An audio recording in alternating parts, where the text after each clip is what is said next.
Okay, right, this isn't going to be a strong cup of coffee video, but it might be a flask of tea video. It might go around the houses a little bit. It might be a bit of a ramble, but hopefully it'll be a ramble, a good ramble. Get yourself a flask of tea, sit yourself down, see what Noel's got to say. See if there's anything that you can pick out that's of any use within any of it. The main subject I want to talk about here is miracles and God providing evidence for his existence, whether he does, whether he should, how these things are handled, how miracles are handled. So before I go any further, I'm going to present to you a clip. It's about a minute and a half long of somebody asking this question to William Lane Craig and William Lane Craig giving the answer, and then we'll have a few comments to make on that. We'll move on from there. You mentioned in your opening speech about the importance of miracles in Jesus' ministry, and apparently you did so to demonstrate his need to give an evidentiary proof of his divinity beyond the laws of nature. Otherwise, why would he perform miracles?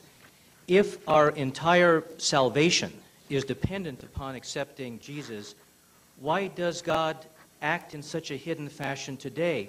Why not 2,000 years later give us miracles? Part a few oceans, fire and brimstone a few cities, maybe a few flaming chariots. If we needed 2,000 years ago supernatural evidence to believe supernatural things, why is God so stingy today in denying us that same supernatural evidence, considering that so much rides upon it? Well, I would agree with the French philosopher and mathematician Blaise Pascal when he said that God has given evidence sufficient for those with an open mind and an open heart, but it's sufficiently vague so as not to compel those whose hearts are closed. Certainly, God could write in skywriting across the sky, I exist, repent or perish, something of that sort. Or on every atom, he could write, created by God. Vote Republican. Yeah. But I don't think that God's under any sort of obligation to offer these kinds of coercive evidences. I think that the evidences he has given are sufficient for someone who's willing to look at them with an open mind and an open heart. You know, the first thing I took from that is that Craig did a really good job in answering half a question. I mean, the question is something along the lines of, if A is a good way of doing something, how can B be a good way of doing something? And what Craig says is, well, this is why B is a good way of doing something, but that really doesn't then explain why A was a good way of doing something as well. The guy gives the example there that miracles, he gave the example of Jesus and miracles, but there were many other examples, perhaps even bigger examples, of God using miracles to prove his divinity. More on that in a while. What Craig doesn't do is tackle any of those and say, well, why those were a good way of doing things as well, because the point Craig brings up, of course, is this point that it would be coercive, is the word he used. I was quite shocked that he'd used that term, that it would actually be coercive to provide us with that kind of evidence for his existence. Now, I don't want to touch on grounds that I've touched upon before. I made a video some time ago called The God of Stupidity, where I took this idea and played with it. I ran with this idea that to give us too much evidence would be in some ways to challenge our ability to make a free will decision or to make an unfettered decision. I applied that to a human realm and see where it went, and I think in doing so I ably demonstrated that this whole notion is probably one of the most stupid ideas that anybody has ever tried to back up. So I don't want to revisit those grounds. What I want to do is to move on a little bit more. So I think perhaps the first thing to do is to take a look back at those times when miracles did happen, and this is probably where this video will start to go slightly rambly, and there'll be a few asides kicking in somewhere along the lines. I can't talk about these kinds of subjects without doing that. But before we get on to the biblical perspective, let's look from a sort of geological timescale, an old Earth perspective. I've done you a little graphic here, and this is the kind of graphic that I like to do, mainly because there's not a lot to put on the graphic, so it doesn't involve a lot of work for old Jimmy. So as you see, there's a big spike in miracles there in the recent past, 4.54 billion years have gone by of the Earth's existence there, and there just seems to be one specific period in time where those miracles happen. Now what you could say is I've made a little bit of an assumption there. Maybe it's a bit of a naughty assumption. For all we know, 2 billion years ago, the simple replicators, perhaps the simple microorganisms on the Earth, those single-celled microorganisms that were there, maybe every Thursday evening they were treated to a display, to a stage show of angels dancing around in the sky. I can't be certain that that didn't happen, so there is a bit of an assumption there. I'm assuming that all those miracles have come in one block. So what we'll do is then we'll have a look, because there's not a lot of data on there anywhere. Let's have a look from a more sort of biblical perspective over the typical biblical timescales that are quoted, and have a look at the distribution of miracles. Look at some of the major miracles and sort of look how it fits in. So I've done you another graphic. This one took me a bit more work. I didn't enjoy doing this one quite so much.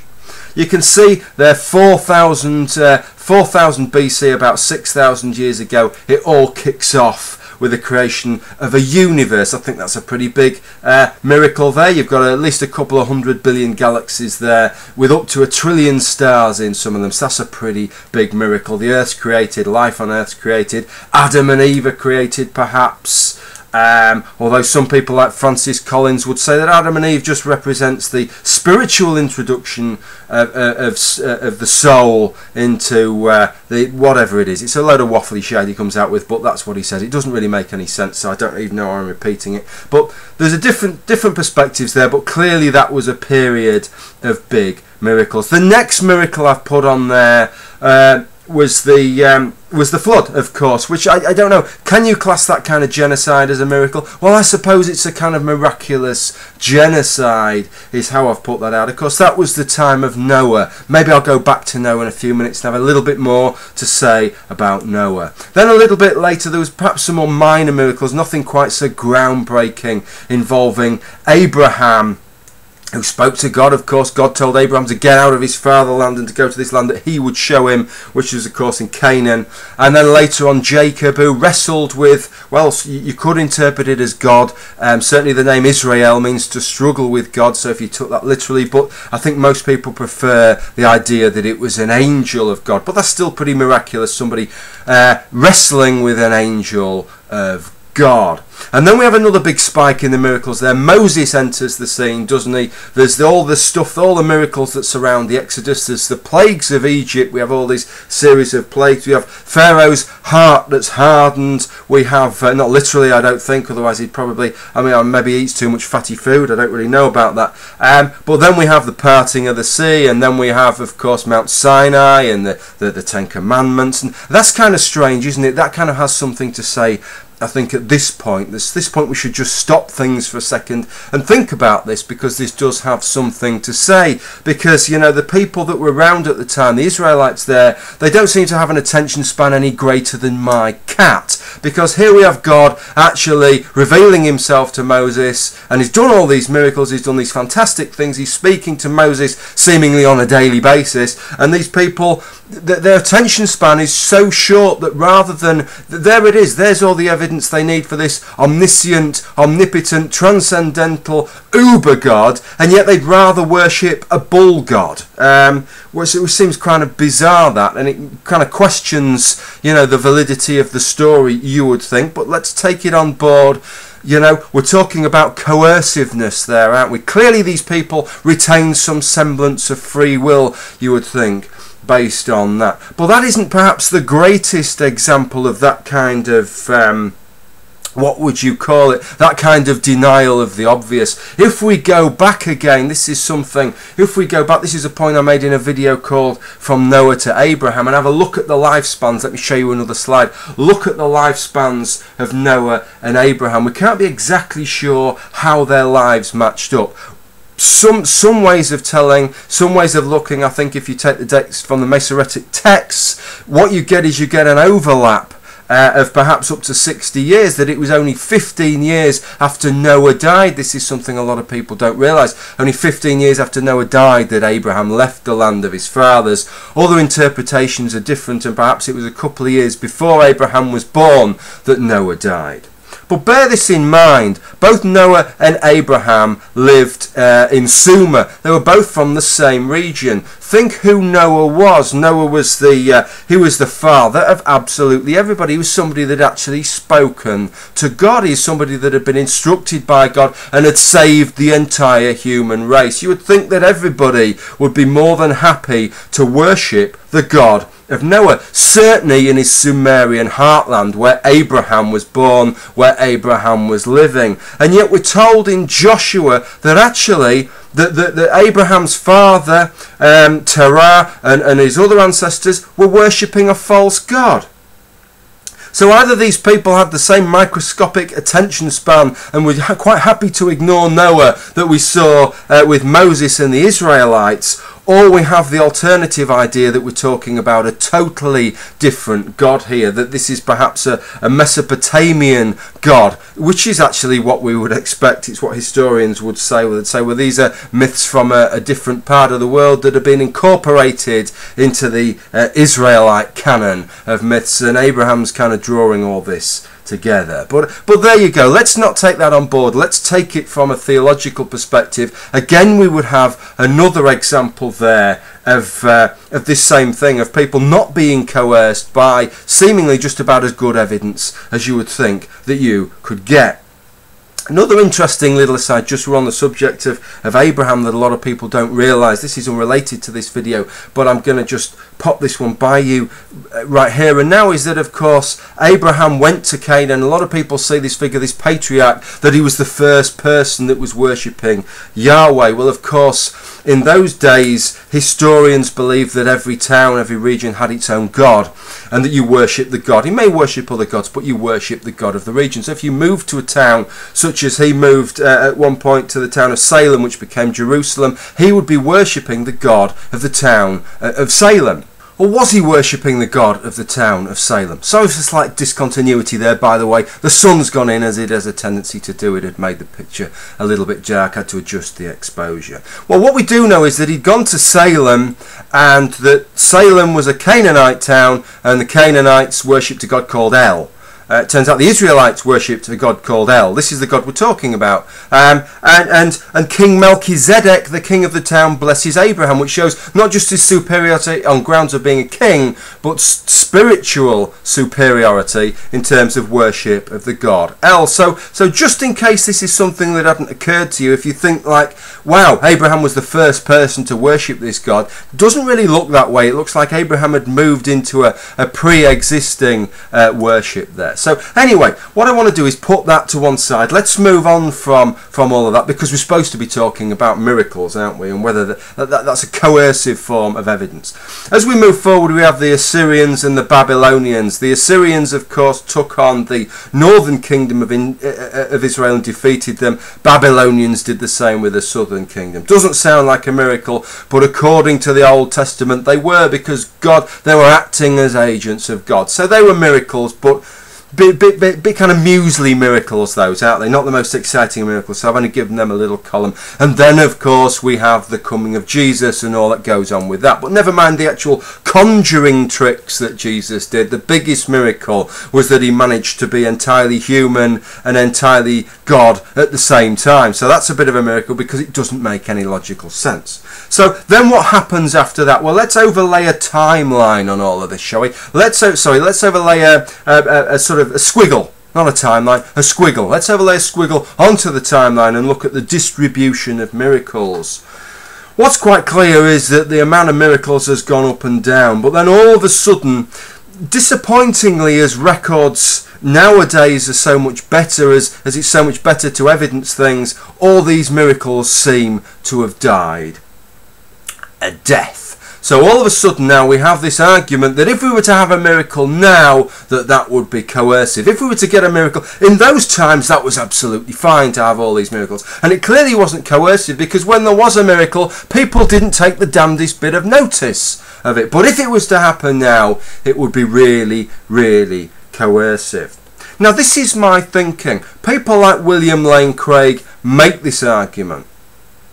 But actually, claims of miracles do happen today. I love the bleeding statue ones. They're the ones that I really, really love. And what I notice when there is that kind of claim made is that you never get a William Lane Craig figure coming forward and criticising God and saying, well, if this truly is a miracle, if this is a sign from God, then God is doing the wrong thing, because what he's doing is potentially coercing people into accepting him. He's taking away our free will. He's forcing us to believing in him by providing too much evidence. I never hear that case being made. What I'd like to ask is if anybody can come up with an example of that case being made, come up with it.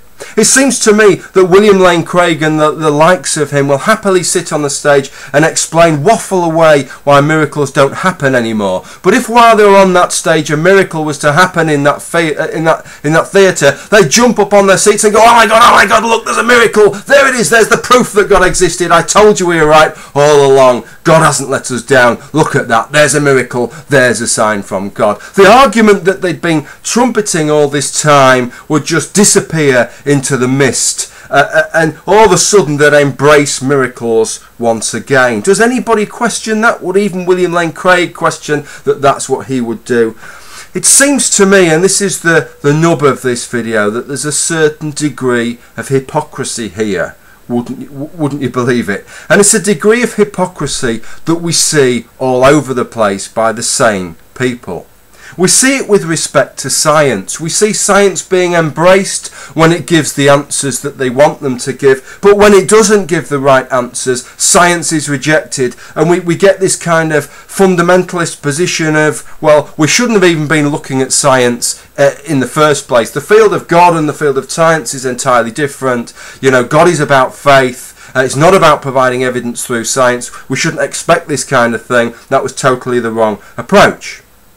Then something else scientific comes by, which they think might help their case, and they grab onto it once again. The same thing with philosophy. We can prove God through philosophy, so any philosophical argument that seems to back up God is embraced immediately. But as soon as a philosophical argument comes along that states the opposite, well, this is ridiculous. Why are we applying philosophy to God? Obviously, just because things are logical and apply to us doesn't mean that these same things are going to apply to God. We can't disprove God through philosophy.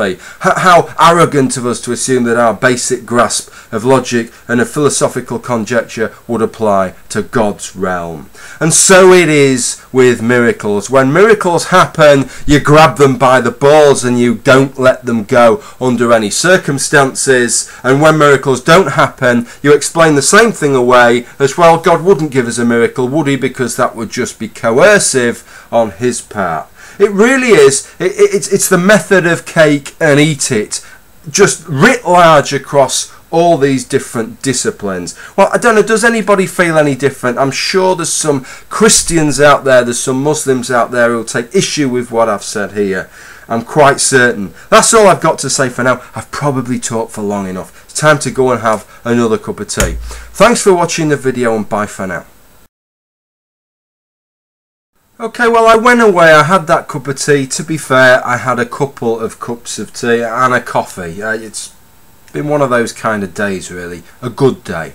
I want to make a little addendum to what I've said. I've watched William Lane Craig's video before, and I've looked at God's perspective, and I think it comes across as a little bit more sinister than perhaps I'd thought about. God is supposed to be omnibenevolent. He's supposed to be all-loving. He's supposed to be looking after us. He's our heavenly Father. We are his children. And it got me thinking about how we treat our children, what we do with our child. What would you do with a child if it kept reaching in error for a pan of hot water? I don't think you'd leave the child in any doubt, would you? If the child is going to be in some kind of danger, then alright, maybe it's going to affect the child's free will a bit. Maybe it's a little bit coercive to stop the child reaching for the pan of hot water, but you know so much more than the child. Surely the best thing you can do that's in the best interests for the child is to stop the child totally screwing its life up by having boiling water poured all over its head.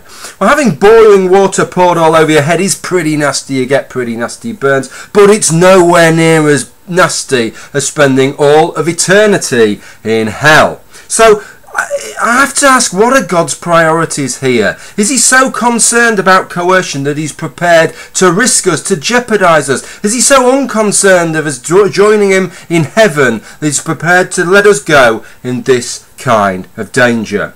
Well, it would seem so. It's a strange reading of Omnibenevolence, which is a characteristic, of course, that William Lane Craig all too often places on his God. That's it. That's the end of the addendum. Bye for now.